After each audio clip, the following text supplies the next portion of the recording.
Hello friends, हमारा chapter 10 है वो कंटिन्यू है। ठीक है, आज हम एंड करेंगे चैप्टर 10 का। ठीक है, देखिए अब हमें जो लर्न करना है वो है reproductive phase of life in humans.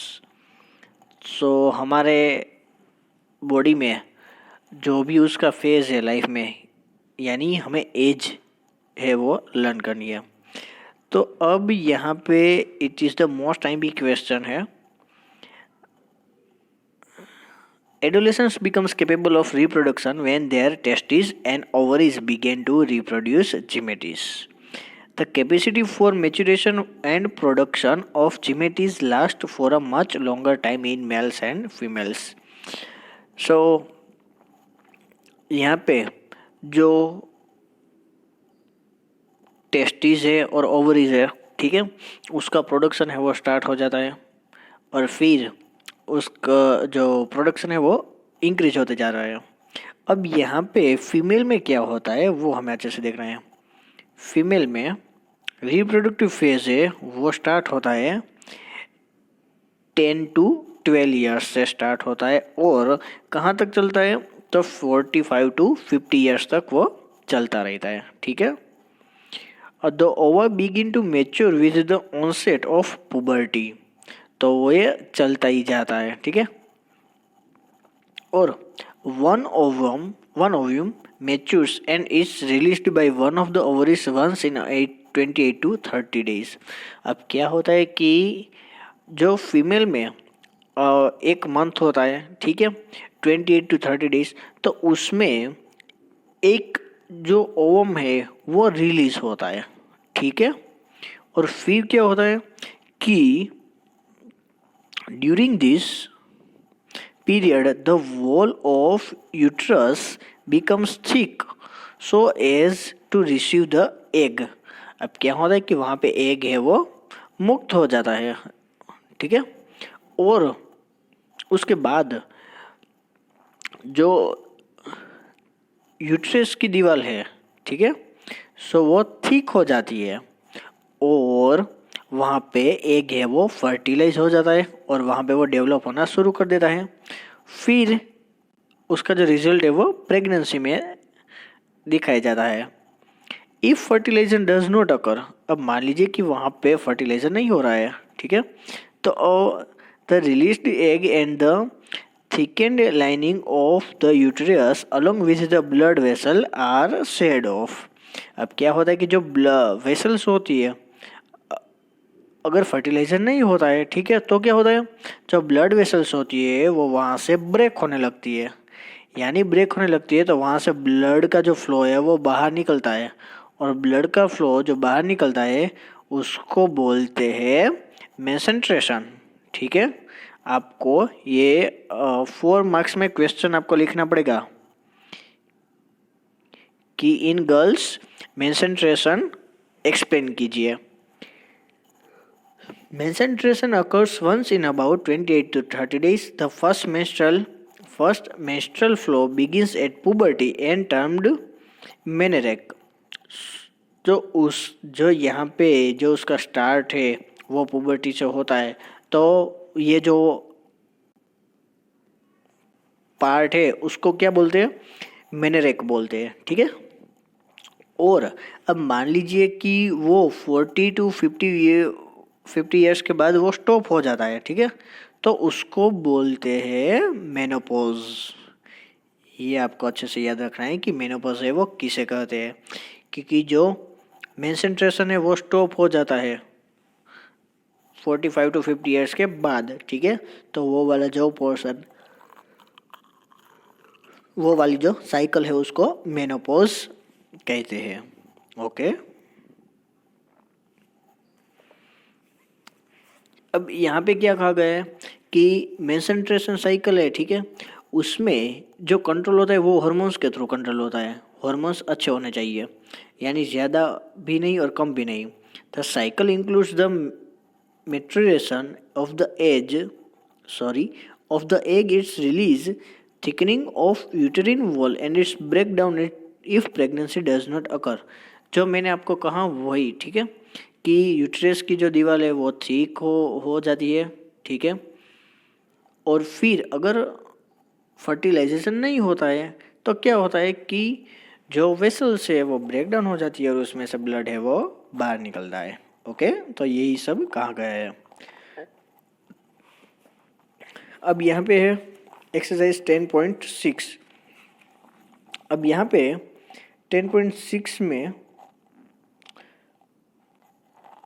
हमें यहाँ देखना है कि बॉय और गर्ल, तो यहाँ पे क्या कहा गया है। मान लीजिए कि अगर हमने देखा है कि अगर कोई गर्ल है, कोई वुमेन है, वो प्रेग्नेंट होती है, ठीक है, तो उसमें कोई बॉय आने वाला है या गर्ल आने वाली है, बेबी बॉय या बेबी गर्ल, तो ये हमें कैसे पता चलेगा, ठीक है।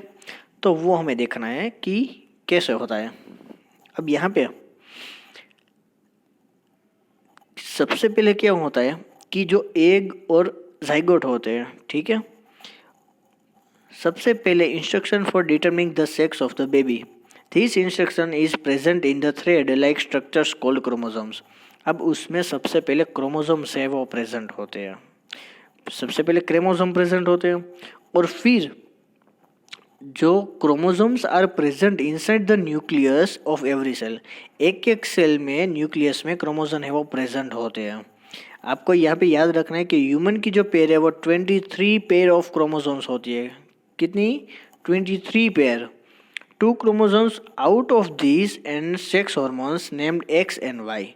सो उसको क्या बोलेंगे? एक्स और वाई, ठीक है, एक्स और वाई। अब मैं आपको सीधे से बताता हूँ। यहाँ पे देखिए फिगर में, यहाँ पे क्या होता है कि यहाँ पे ये स्पर्म है, ठीक है, मेन के स्पर्म। सो उसके पास जो क्रोमोसोम्स है और वाई और एक्स होते हैं, लेकिन जो गर्ल्स के पास ओनली एक्स एक्स ही क्रोमोसोम्स होते हैं। यानी या तो वाई की प्रोसेस एक्स से होगी या तो एक्स की प्रोसेस एक्स से होगी, ठीक है। देखिए इन दोनों को देखिए, एक्स वाई और एक्स एक्स। बॉयज़ के पास ऑलवेज एक्स वाई ही क्रोमोसोम्स होते हैं और गर्ल्स के पास एक्स एक्स होते हैं।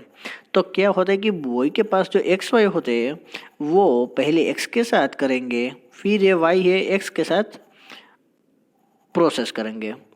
अगर मान लीजिए कि एक्स और वाई वो दोनों जुड़ गए, एक्स और वाई, तो क्या होगा कि तो जो प्रोडक्शन होगा वो बेबी बॉय का होगा। और मान लीजिए कि अगर दो एक्स क्रोमोसोम्स है वो जुड़ गए हैं और जॉइंट हो गए हैं, तो उसमें बेबी गर्ल का प्रोडक्शन होगा।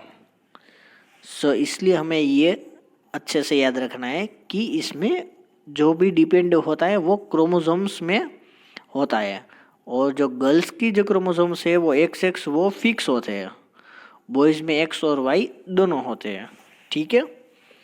तो ये जो छोटी सी प्रोसेस है वो हमें याद रखनी है।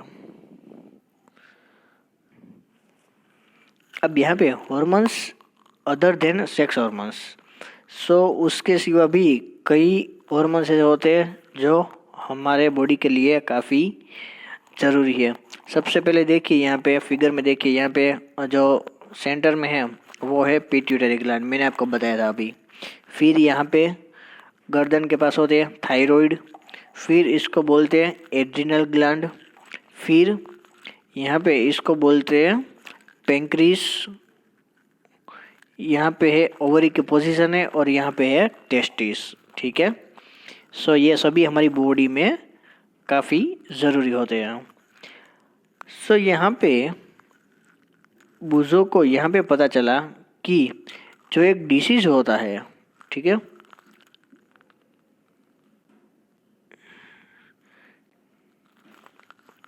जो गर्दन के पास होता है उसको थायराइड ग्लैंड बोलते हैं, ठीक है। अब बुज़ों के जो अंकल जो थे तो उनको यहाँ से पेन हो रहा था, तो इसलिए पता चला कि ये थायराइड ग्लैंड है। और थायराइड ग्लैंड है वो प्रोड्यूस होने के लिए कौन से हार्मोन की ज़रूरत पड़ती है? तो आंसर है थायरोक्सिन। अगर थायरोक्सिन है तो वहाँ पे वो प्रोड्यूस होते हैं। और यहाँ पे हमको पता ही है कि सबको डायबिटीज़ होती है, तो डायबिटीज़ में इंसुलिन की कमी होती है। इंसुलिन की कमी के हिसाब से डायबिटीज़ होती है, इसलिए इंसुलिन का जो लेवल है वो भी बॉडी में मेंटेन होना चाहिए। और फिर जो हमारे एड्रिनल्स है उसमें, एड्रिनल्स में हमें इंसुलिन हार्मोन्स की ज़रूरत होती है। सो हमें सिर्फ ये नाम याद रखने हैं और डिटेल में नहीं जाना है हमें, ठीक है। So thyroid and adrenals secrete their hormones when they receive orders from the pituitary through its hormones. Pituitary also secretes growth hormone which is necessary for the normal growth in a person. Okay, so यहाँ पे हमें 10.8 में अब मैं सिर्फ अब जो है वो सिर्फ समझने के लिए है, ठीक है। यहाँ पे मैं आपको बता दूं कि हॉर्मोन्स का रोल इंसेक्ट में क्या होता है। इंसेक्ट में तो डायरेक्टली मैं यहाँ से आपको कहूँ, यहाँ से जो काम का है वही हम लेंगे, ठीक है। एक लार्वा होती है, ठीक है। अब लार्वा में से वो एडल्ट में कन्वर्ट हो जाती है। तो ये जो प्रोसेस है कि पहले वो एक एज तक थी, फिर उसकी दूसरी एज तक पहुंच गए, तो उसको बोलते हैं मेटामॉर्फोसिस। मेटामॉर्फोसिस यानी उसकी जो स्टेट है वो फर्स्ट से लेके सेकंड तक जाती है, सेकंड से लेके थर्ड लग जाती है, ठीक है। Metamorphosis in insect is controlled by insect hormones. तो उसके जो हॉर्मोन्स होते हैं उसके थ्रू ये कंट्रोल होता है, ठीक है। अब जो फ्रॉग होता है, ठीक है, फ्रॉग में थायरोक्सिन है वो कंट्रोल करता है, और उसमें थायराइड है, थायराइड में थायरोक्सिन हॉर्मोन्स होते हैं। और हमें ये याद रखना है कि उसके लिए आयोडीन की जो प्रेजेंस है वो वाटर में होनी चाहिए। अब यहाँ पे है रिप्रोडक्टिव ऑफ हेल्थ। मैं आपको शॉर्ट में कह देता हूँ कि यहाँ पे क्या होता है कि हमें हमारी बॉडी के, हमारी हेल्थ के लिए अच्छे से अच्छा फूड है वो चाहिए, ठीक है। तो हमारी हेल्थ है वो काफ़ी अच्छी रहेगी, और हमें एक्सरसाइज करनी पड़े तो हमें फिजिकल एक्सरसाइज भी करनी पड़ती है। ओके, सो यहाँ पे अब बात है nutritions needs of the adolescence. अब हमें पता ही है कि न्यूट्रिशन से है, तो अगर हम बैलेंस्ड डाइट लेते हैं, बैलेंस्ड डाइट, तो उससे हमारी बॉडी को क्या क्या मिलता है, कार्बोहाइड्रेट्स, फैट्स, विटामिन्स, ये सभी प्रोटीन्स, ये सभी हमें वहाँ से मिल जाते हैं, ठीक है। तो इसलिए हमारे इंडियन मील में रोटी है, राइस है, वो सभी मील है हमें लेने चाहिए, मिल्क हमें लेना चाहिए, फ्रूट्स लेने चाहिए। सो ये सभी हमें लेने चाहिए। और हमें जो यहाँ पे देखिए आयरन रिच फूड है, वेजिटेबल्स है, जगरी है, मीट है, साइट्रस है, वो भी हमें अच्छे से लेने चाहिए, ठीक है। और यहाँ पे क्या कहा गया है कि जो हमें बाहर के जो पैकेट्स मिलते हैं, ठीक है, हमको ये अच्छे लगते हैं, चिप्स है, वेफर्स है, ये सभी लेकिन टेस्टी हमें लगते हैं, लेकिन ये हमें नहीं खाने चाहिए, क्योंकि उसमें जो न्यूट्रिशन है वो हमें ज़्यादा नहीं मिलता है, ठीक है। वो बॉडी को बैलेंस है वो बिगाड़ देते हैं, इसलिए हमें बाहर के जो फूड है वो हमें नहीं खाने चाहिए। यहाँ पे आपको पिक्चर्स में सभी कुछ दिखाया गया है, ठीक है, meat, vegetables, fruits, milk, eggs, grains. अब यहाँ पे पर्सनल हाइजीन है। पर्सनल हाइजीन मीन्स आपको जो बाथ लेना है वो प्रॉपर लेना है और एवरीडे लेना है। कोई स्टूडेंट ऐसा होता है कि एवरीडे नहीं बाथ लेता है, तो क्या होता है कि उसके जो बैक्टीरिया है वो क्लीन नहीं होते, और बैक्टीरिया अगर क्लीन नहीं होंगे तो वहाँ से बैड स्मेल है वो आने लगेगी, ठीक है। और उससे क्या होगा कि कोई डिसीज़ है वो आपको होगा। तो जो डिसीज़ ना हो उसके लिए आपको हर रोज़ हमें बाथ लेना चाहिए। फिर यहाँ पे फिजिकल एक्सरसाइज, तो हमें फिजिकल एक्सरसाइज भी करनी चाहिए। अब इसमें हमें डिटेल की जाने की ज़रूरत नहीं है, ठीक है। और हाँ, यहाँ पे ये जो है जो इम्पोर्टेंट है वो ये पार्ट है, से नो टू ड्रग्स। यानी अगर कोई ड्रग्स कहाँ ले रहा है, ठीक है, बॉडी के बेनिफिट के लिए, तो हमें ड्रग्स है वो नहीं लेना चाहिए, ठीक है। क्योंकि अगर एच आई वी एक डेंजर वायरस है, तो एड्स वाले जो होते हैं उसमें एच वायरस है वो प्रेजेंट होता है, और वो हमारी बॉडी को इतना वीक कर देता है कि हम कुछ भी काम है वो नहीं कर पाते हैं, ठीक है। तो हमें ड्रग्स है वो नहीं लेना चाहिए। सो हमें कह देना चाहिए कि से नो ड्रग्स, ठीक है। अब यहाँ पे जो चैप्टर है वो पूरा होता है, ठीक है। नेक्स्ट टाइम से हम नेक्स्ट चैप्टर करेंगे। तब तक मैं आपको ये इसकी PDF है वो भेज दूंगा, आप इसके क्वेश्चन है वो लिख लीजिएगा। ओके।